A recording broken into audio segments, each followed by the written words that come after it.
కథ పేరు స్నేహం.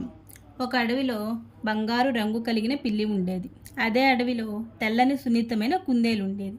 ఒకరోజు పిల్లి చెట్టెక్కి ఆడుకుంటూ ఉండగా ఒక పెద్ద లోతైన గుంటలో జారి పడిపోయింది. పిల్లి బయటికి రాలేక మ్యావ్ మ్యావ్ అని ఏడుస్తూ అక్కుస్తూ ఉంది. అప్పుడు అక్కడికి కుందేలు వచ్చింది.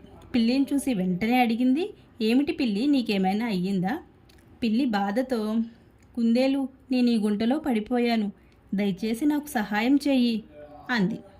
అప్పుడు కుందేలు వెంటనే దగ్గరలో ఉన్న పొదల కర్రలు గింజలు సేకరించి చిన్న మెట్టిలా వేసింది. పిల్లి జాగ్రత్తగా ఎగిరి బయటకు వచ్చింది. ధన్యవాదాలు కుందేలు, నువ్వు నన్ను కాపాడినావు అంది.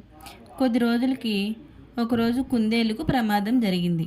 అది చిన్న గడ్డి తింటూ పోతుంటే ఒక వేటగాడు కుందేలును పట్టేశాడు. అక్కడే పిల్లి చూసి వెంటనే పెద్దగా అరుస్తూ వేటగాడిని గందరగోళంలో పడేసింది. వేటగాడు భయంతో అక్కడి నుంచి పారిపోయాడు. పిల్లి కుందేలుని విడిపించి, నువ్వు నన్ను కాపాడావు కదా, ఇప్పుడు నా వంతు వచ్చింది అంది. అప్పటి నుండి పిల్లి కుందేలు ఇద్దరూ ఫ్రెండ్స్ అయ్యారు. ఈ కథ నీతి ఏంటంటే, మనం చేసిన మంచి ఒకరోజు మన ముందుకు తిరిగి వస్తుంది. Thank you for watching.